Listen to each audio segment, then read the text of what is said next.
If you're running an online subscription business and that you've noticed that your subscription rate is not what you want it to be, or that your customers are churning at a much higher rate, well, it is time to take a look at your back end and to take a look at things that you can do to save more subscriptions without spending more money on front-end traffic. In this video, I'm going to show you how to increase your subscription revenue by using simple optimization. And the last one that I'm going to talk to you about is something very controversial that most online business owners don't know. So make sure you listen right up until the end so you can maximize your profits with your subscription business. My name is Maria Sparagus, and I've been in payment processing for over 20 years. I've helped thousands of merchants figure out their payment processing, and more importantly, how to use their payment processing strategically to make more money and increase their subscription revenue. And I really want to dig into the main tips. These are very simple things that you guys can do right now that will add dollars to your bottom line. Now, the first thing and the very, very most important thing that you need to be doing if you have a subscription business is to know your numbers. So you need to know how many of your customers actually go from the first month to the second month, and what your drop off and your churn rate is from month to month. So not knowing this information can put you at a really big disadvantage. Yes, you could look at your numbers, you could look at, how much revenue is coming in and so forth, but the important thing to know is what your churn rate is month over month and what is the average time that customers stay with you. Once you have that information as your benchmark, then every month you can see how you're doing that benchmark and how you're improving and what measures you've taken, for example, this month that have helped increase your subscription revenue. And obviously, if you're doing something and it's working, you want to double and triple up on it and do it more and more. So it is very important to know your numbers and your benchmark. And the most important one that you should know is your first rebill. So the first subscription, how many customers go from your front end to actually the first subscription without canceling and without, asking for a refund and so forth. So the first thing to do is to establish what it is right now and then improve from there. Because obviously the more customers that stay in that first month, the more you will have for the second, third, fourth, and so forth. So, the key thing here is really to focus on that first subscription month and to really understand, why customers are canceling and what you can do to keep them for the second month and so forth. And if you see that there's a big churn rate in that first month, it's possible that how you're selling your customers onto your product and so forth is not the experience that they're getting. So you need to have a look at your funnel and see where the drop off is, where customer expectations are not being met. So this information is very important, and knowing your numbers is key to improving and making more money. And number two, once you know your numbers, you can start testing different strategies. You want to A/B test different billing structures. Now, I see a lot of merchants, A/B test their front end offers and different sales pages and so forth, and not many merchants test their billing structure. What could work better for your customers? Now, you may want to try, for example, a monthly subscription to a quarterly subscription, or you may want to have, for example, a bundle price where it's just one price. Now, you don't only look at what, the money is that you make on day one. You want to take a look at refunds, chargebacks, customer complaints, the average time that a customer stays with you if they're on a monthly rebill, and you want to compare all these different things to see where you're actually making more money. Now, I do see a return back to monthly subscriptions. As the economy is softening, it's harder for people to be making these bulk purchases. But ultimately, if your subscriptions, for example, get canceled after a month, or you have a high refund rate and so forth, you may want to go back to a bundle. So it's very important to test these different pricing strategies and figure out what works best for your business, because what other people are doing isn't necessarily what, is going to work for your business. And as I mentioned, you won't know what is working unless you have your benchmark numbers. So know your benchmark numbers and then start testing. You may figure out that, a monthly subscription is really your best bet, or you may figure out that your customers like a bundle offer and a high front end price with, a lower subscription price later. So it's important that you put these tests together and things that make sense for your niche. Take a look at what your competitors are doing. Some of the larger competitors have tested this all out. So oftentimes it's good to test their scenario and see what has worked. So don't be afraid, to copy different pricing structures. You don't have to be unique here. Sometimes what's working in the market is what the big guys are doing. So what you have to do is adapt it for your business model. And now, talking about pricing, we need to make sure that your pricing is consistent. the easiest way to lose a customer is to confuse them. So if your billing, for example, goes from $30 one month to $50 the next month, and then another price another month, this is, gonna obviously raise some alarm bells to your customer.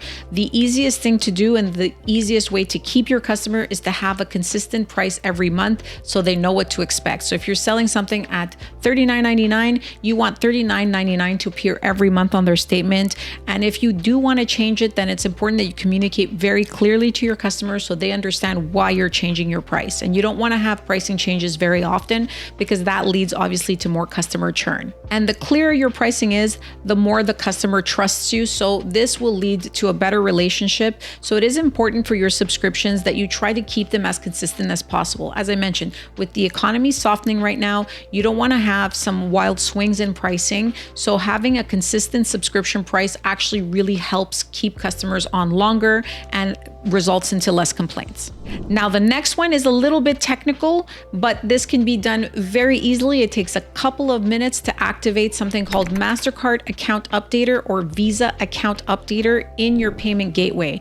Now, your payment processor doesn't automatically turn this feature on, but what this feature does is that it actually allows you to get a new card number if the customer's card has expired or if they change the number. So if you have subscriptions, this is huge. I see, upwards of 3-5% per month saved because of the VAU and MAU Visa Account Updater and MasterCard Account Updater feature within the payment gateway.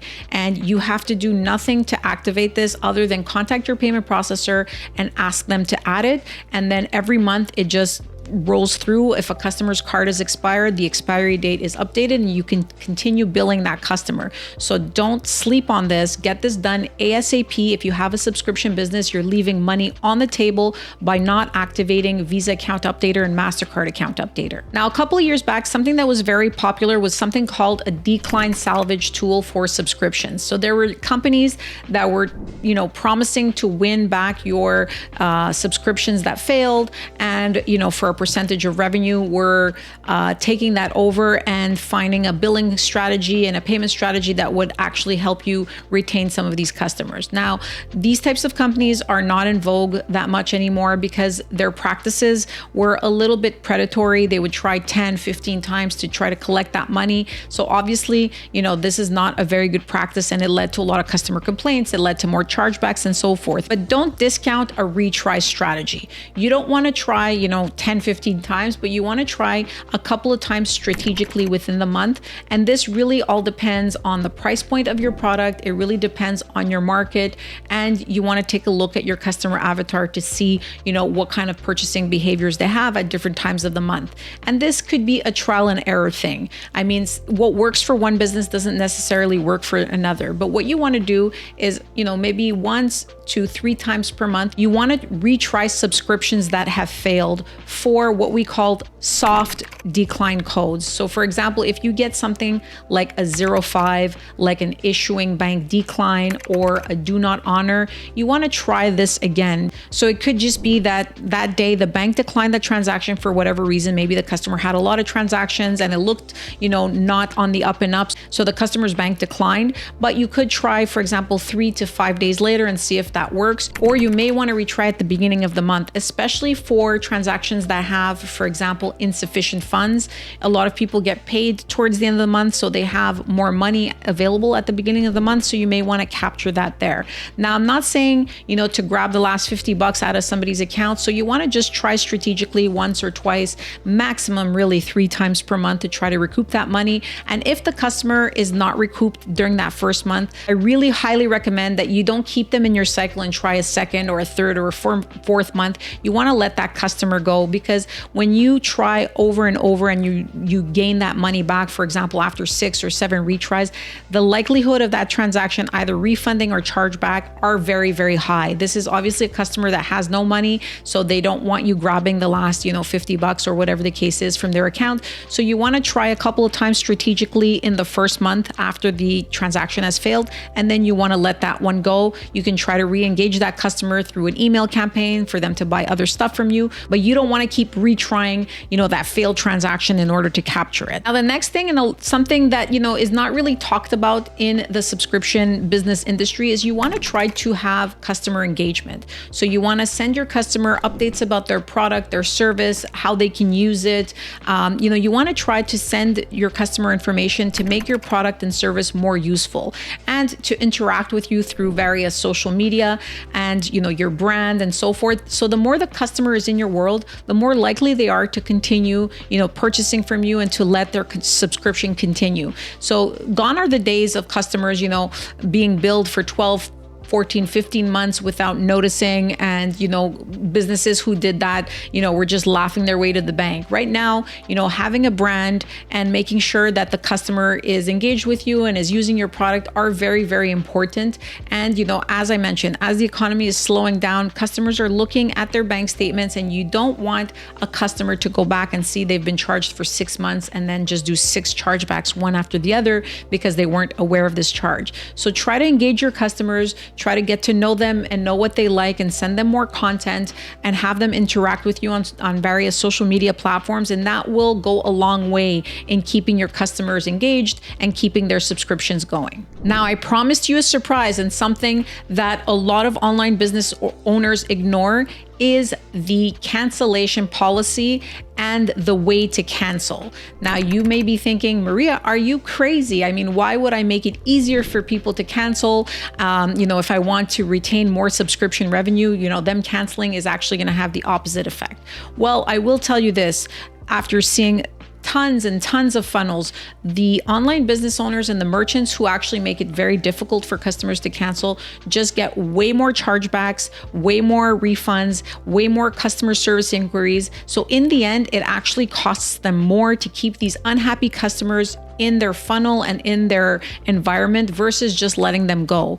And it is proven that if you let a customer, go very easily, if they're not happy and they cancel, the likelihood of them reconsidering your product or service at a later time is much higher because they had a good experience with you at the end. So don't make it too difficult for customers to cancel. If you have an online product or service, you may want to have an online funnel for customers to cancel, not necessarily just a button. But what you want to do is maybe ask them a few strategic questions so you can understand why they're canceling, what you can do better next time, and then just let them be on their way. You could also engage them in a phone call after they try to cancel to see, what you can do differently to gain their business back. But I will say this time and time again, if a customer wants to go and wants to cancel, please don't make it too difficult. Don't make them, send you 3 or 4 emails, call you, leave you a voicemail and so forth. Make it as painless as possible, and make sure that you don't hide your cancellation policy, because all that does is drive up your costs on the back end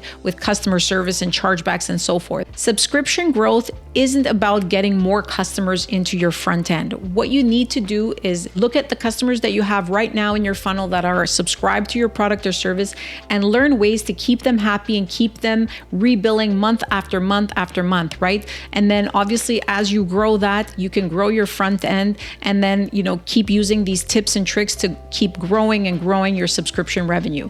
If you have questions about how to maximize your subscription revenue, whether it's A/B testing or whether it's tools within your payment gateway that can add precious dollars to your bottom line, feel free to contact myself or somebody from my team at Direct PayNet. We are experts at finding hidden money. So I look forward to hearing from you, and have yourself a great day.